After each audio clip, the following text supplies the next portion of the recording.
तो यहाँ पर लेकर आ गए हैं आपके लिए बहुत ही इंपॉर्टेंट वीडियो, बहुत ही महत्वपूर्ण वीडियो, अर्धवार्षिक परीक्षा, रसायन विज्ञान अर्धवार्षिक परीक्षा, ठीक है ना। और यहाँ पर आपको समय 3 घंटे 15 मिनट दिया जाएगा। और सबसे महत्वपूर्ण बात यह है कि आपके लिए इतनी ज़्यादा मेहनत की जा रही है कि आपको सारी चीज़ों को बताया जा रहा है, आपके पास मॉडल पेपर भी पहुँचाए जा रहे होंगे, ठीक है ना, कि आपको कैसे सॉल्व करना है, सारी चीज़ों को यहाँ पर आपको बताया जा रहा है। तो सभी लोग क्या करेंगे, वीडियो को एक बार शेयर कर देंगे, लाइक कमेंट सब्सक्राइब ज़रूर कर देंगे, साथ ही साथ आप सभी लोग बेल आइकन को ज़रूर दबा लेंगे, ठीक है ना। और यार आप लोग थोड़ा सपोर्ट करेंगे ना, तो आप लोग देखिए थोड़ा सपोर्ट करते हैं तो हमको मोटिवेशन मिलता है और अच्छी चीज़ें बताने का मोटिवेशन मिलता है, ठीक है ना। तो यहाँ पर अर्धवार्षिक परीक्षा 2023 की बात करेंगे, ठीक है ना, रसायन विज्ञान कक्षा 12 की बात करेंगे। तो प्रारंभ के 15 मिनट परीक्षार्थियों को प्रश्न पत्र पढ़ने के लिए निर्धारित हैं। प्रारंभ के जो 15 मिनट आपके लिए हैं वह प्रश्न पत्र आपको पढ़ने के लिए दिए जाते हैं, ठीक। निर्देश की बात करेंगे, सभी प्रश्न आपके लिए करना अनिवार्य है। प्रत्येक प्रश्न के निर्धारित अंक उसके समक्ष दिए गए हैं। आपको इसमें सभी प्रश्न आपको करना अनिवार्य होगा और उसके जो प्रत्येक प्रश्न हैं वो आपके अंक उसके सामने दिए गए हैं, ठीक। गणनात्मक प्रश्नों में गणना के समस्त पद आपको देना है। जो गणनात्मक प्रश्न रहेंगे उसमें गणना के आपको समस्त पदों को देना होगा, ठीक। और प्रश्नों के प्रासंगिक उत्तर लिखिए, प्रश्नों के जो प्रासंगिक उत्तर हैं उनको भी आपको लिखना है। जहां आवश्यक हो रासायनिक समीकरण भी आपको देना है, जहां अगर आपको आवश्यक लग रहा है कि रासायनिक समीकरण भी आपको देना है, ठीक है ना। अब चलिए प्रश्न की बात कर लेते हैं। जो आपके लिए प्रश्न है जो बहुत ही इंपॉर्टेंट है, बहुत ही महत्वपूर्ण है, ठीक है ना। इस प्रश्न के प्रत्येक खंड में 4 विकल्प आपको दिए गए हैं। सही विकल्प आपको छांट कर लिखना होगा या सही विकल्प आपको चुनकर लिखना होगा। तो पहला प्रश्न देखिए आपके लिए यही है कि वेग स्थिरांक का ताप बढ़ाने पर क्या होगा, बढ़ेगा, घटेगा, अपरिवर्तित रहेगा या इनमें से कोई नहीं। तो आंसर क्या हो जाएगा, बढ़ेगा। क्या होगा, बढ़ेगा। तो यहाँ पर ध्यान दीजिएगा, वेग स्थिरांक का ताप बढ़ाने पर क्या होता है, बढ़ता है, ठीक है ना। चलिए, निम्नलिखित में से किसमें विलयन का अणुसंख्य गुण नहीं है, इसमें से किसमें ऐसा है जिसमें विलयन का अणुसंख्य गुण नहीं है, ऐसा कौन सा है जो विलयन का अणुसंख्य गुण नहीं दर्शाता है।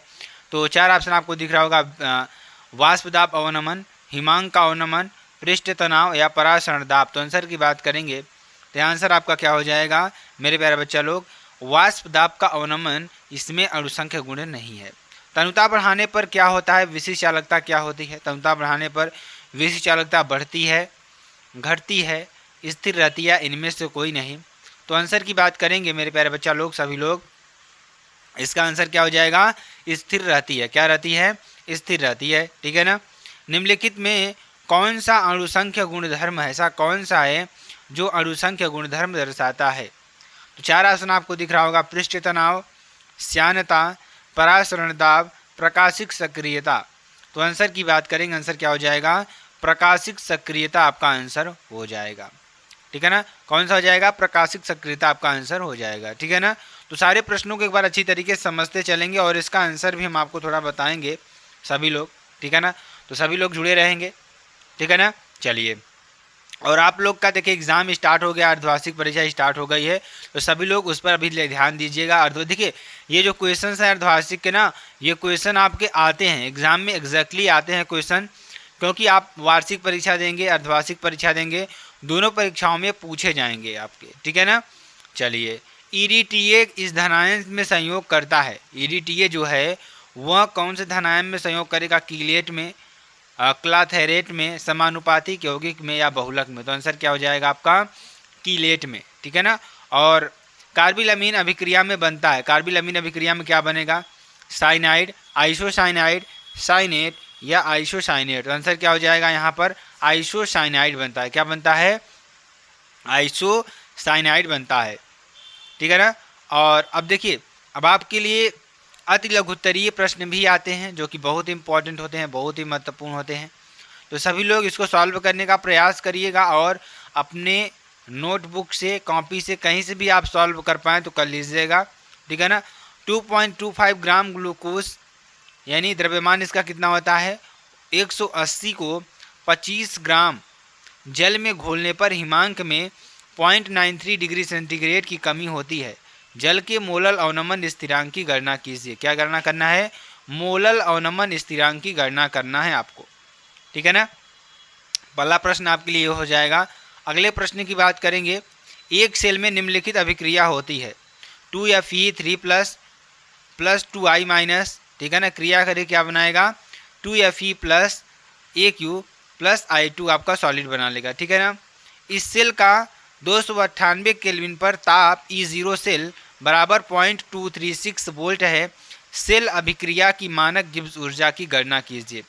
सेल अभिक्रिया की क्या करना है, मानक गिब्स ऊर्जा की गणना आपको करना है, ठीक है ना। अगला देखेंगे, तनु विलयन किसे कहते हैं, किसे कहते हैं तनु विलयन किसे कहते हैं, ये आपको बताना है, ठीक है ना। तो चलिए, और मोलर चालकता का सूत्र लिखिए, किसका, मोलर चालकता का सूत्र लिखिए, ठीक है ना। तो तनु विलयन किसे कहते हैं, जिनमें अणुओं की मात्रा कम हो, मतलब सांद्र की अपेक्षा।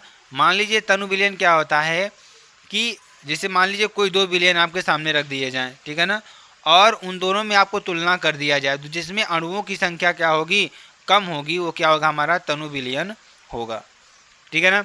चलिए, मोलर चालकता का सूत्र लिखिए। यहाँ पर जो मोलर चालकता है ना, मोलर चालकता का सूत्र आपको लिखना है, ठीक है ना। और संक्रमण तत्वों की 4 विशेषताएं आपको लिखना है। संक्रमण तत्वों की, देखिए आपको हमने लिखवाया भी था, संक्रमण तत्वों की 4 विशेषताएं क्या होती हैं, ठीक है ना। और एक दंती लिगेंड क्या है, उदाहरण से समझाइए, ठीक है ना। ये आपको बताना है कि एक दंती लिगेंड क्या है, उदाहरण देकर आपको समझाना है। हेलोफॉर्म अभिक्रिया को रासायनिक समीकरण देते हुए समझाइए। जो हमारी हेलोफॉर्म अभिक्रिया होती है उसको रासायनिक समीकरण देकर उसको समझाना है, ठीक है ना। और मेथिलिट स्पिरिट पर टिप्पणी लिखना है आपको। अगला क्वेश्चन क्या है, मेथिलिट स्पिरिट पर आपको टिप्पणी लिखना है, ठीक है ना। तो ऐसे क्वेश्चन को आपको करना है। अगला क्वेश्चन ध्यान दीजिएगा क्या है आपके साथ, जो कि आपके लिए बहुत इंपॉर्टेंट और बहुत ही महत्वपूर्ण है, ठीक है ना। अगला क्या है, क नंबर 4 के क नंबर की बात करें, पूर्णांक आपको इसमें 70 नंबर का मिलेगा। तो आप लोग थोड़ा मन लगाकर पढ़िएगा और अच्छी तरीके से समझने का प्रयास करिएगा इसको, ठीक है ना। तो लैंथेनाइड आकुंचन पर संक्षिप्त टिप्पणी आपको लिखना है। किस पर, लैंथेनाइड आकुंचन पर आपको संक्षिप्त टिप्पणी लिखना है, ठीक, उदाहरण सहित आपको समझाना है, ठीक है ना। चलिए, तो ये आपको हो जाएगा। वुड्स फिटिंग अभिक्रिया का वर्णन कीजिए। यह भी प्रश्न हमने आपको करवा रखा है। रासायनिक समीकरण भी लिखिए, डाइक्लोरोमेथेन का उपयोग लिखिए, ठीक, ये आपको करना है। अगला देखेंगे, ग नंबर की बात करेंगे और 3 नंबर इसमें आपको मिलेगा।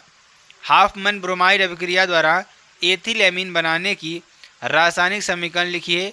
एथिलएमीन की नाइट्रस अम्ल तथा मेथिल मैग्नीशियम आयोडाइड के साथ होने वाली अभिक्रियाओं का रासायनिक समीकरण भी आपको लिखना है, ठीक है ना। अगला देखेंगे, प्रथम कोड की अभिक्रिया के 4 प्रमुख उदाहरण आपको या अभिलक्षण आपको लिखना है कि प्रथम कोड की अभिक्रिया के 4 प्रमुख अभिलक्षण कौन कौन से, ये आपको कर लेना, क्योंकि इस क्वेश्चन को मैंने आपको करवा रखा है, ठीक है ना। अगला, अभिक्रिया की कोटि का अर्थ उदाहरण सहित स्पष्ट कीजिए। यदि प्रथम कोट की अभिक्रिया अर्ध आयुकाल 60 मिनट है तो कितने समय में 90% पूर्ण हो जाएगी, ये आपको बताना है। अगला क्वेश्चन, एथेनॉल के अम्लीय निर्जलन में एथीन प्राप्त करने की क्रिया विधि लिखिए। एथेनॉल के अम्लीय निर्जलन से एथीन प्राप्त करने की क्रिया विधि आपको लिखना है, ठीक। और उप संयोजक यौगिकों में ज्यामितीय समायोजकता को उदाहरण सहित वर्णन कीजिए। निम्न यौगिकों के IUPAC नाम आपको लिखना है, ठीक है ना, जैसे K3CrC2O4 का होल थ्राइस, CONH3 का होल 5 CO3Cl, ठीक है ना, ये आपके लिए हो जाएगा। चलिए, अगला क्वेश्चन ध्यान दीजिएगा सभी लोग। अब देखिए, ये क्वेश्चन स्टार्ट होता है आपके लिए। अब यहाँ पे आपको 5 नंबर मिलेंगे। कितने नंबर, 5 नंबर मिलेंगे। 5 नंबर वाले क्वेश्चन हैं, तो क्वेश्चन को ध्यानपूर्वक समझिएगा। डाई एथिल ईथर के विरेचन की 2 प्रमुख विधियां लिखिए। किसके, डाई एथिल ईथर के विरेचन की 2 प्रमुख विधियां लिखिए, ठीक। लुईकास परीक्षण क्या है, इसका उपयोग किस प्रकार से यौगिकों में पहचानने में किया जाता है, उदाहरण से आपको लिखना है, ठीक। एथेनॉल बनाने की औद्योगिक विधि का वर्णन कीजिए तथा रासायनिक समीकरण भी लिखिए। एथेनॉल के 2 उपयोग लिखिए। एथेनॉल से मेथेनॉल परिवर्तन का रासायनिक समीकरण आपको लिखना है, ठीक है ना। अगला, क्या होता है जब, केवल रासायनिक समीकरण आपको देना है। एसीटोन की सोडियम बाइसल्फाइड NaSSO3 के साथ अभिक्रिया कराते हैं तब क्या बनेगा। फार्मिक अम्ल को सांद्र H2SO4 के साथ गर्म करते हैं तो क्या बनेगा। एसिटिक अम्ल को अमोनिया के साथ गर्म करेंगे तो क्या बनेगा। अगला देखिए, एस्टिल्डिहाइड की टॉलेन अभिकर्मक के साथ क्रिया कराते हैं तो क्या बनेगा, ठीक है ना। और अगला क्वेश्चन, बेंजेएमाइड को जल की उपस्थिति में गर्म करते हैं तो क्या बनेगा, ठीक है ना। और इसमें एक क्वेश्चन और पूछता है जिसमें आपको 5 नंबर मिलेगा, कैसे प्राप्त करेंगे, ठीक है ना। ब्यूटेनॉल 1 से ब्यूटेनोइक अम्ल, एस्टिल्डिहाइड से एसिटिक अम्ल, एसिटिक अम्ल से एथिल एसीटेट और एसीटोन से तृतीयक ब्यूटिल अल्कोहल, ठीक है ना। और 3 नाइट्रोब्रोमोबेंजीन से यम नाइट्रोबेंजीन अम्ल, ठीक है ना। 7 के क की बात करेंगे तो ये क्या हो जाएगा, डाई एथिल ईथर बनाने की प्रयोगशाला विधि का वर्णन कीजिए। इसके साथ H2O तथा HI की अभिक्रिया का समीकरण भी लिखना है आपको, ठीक है ना। अगला देखिए, लकड़ी के भंजक आसवन से मेथेनॉल निर्माण, क्या करना है यहाँ पर, भंजन आसवन से मेथेनॉल निर्माण कैसे करेंगे, सभी अभिक्रियाओं को रासायनिक समीकरण समझाइए। एथिल अमीन बनाने की प्रयोगशाला विधि का रासायनिक समीकरण लिखिए तथा निम्न की समीकरण समझाइए, जैसे कार्बेलेमीन अभिक्रिया, स्मिट अभिक्रिया आपको बताना है। अगला क्वेश्चन, एथेनॉल बनाने की औद्योगिक विधि का वर्णन कीजिए तथा रासायनिक समीकरण भी लिखिए। एथेनॉल के 2 उपयोग लिखिए।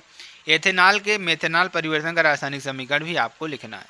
तो ये आपका पूरा मॉडल पेपर है। अगर आपको वीडियो पसंद आएगी तो ज़रूर लाइक करिएगा, ज़रूर कमेंट करिएगा, ज़रूर वीडियो को शेयर करिएगा। फिर मिलते हैं नेक्स्ट वीडियो में नए टॉपिक के साथ। तब तक के लिए मेरे प्यारे बच्चों लोग, जय हिंद, जय भारत।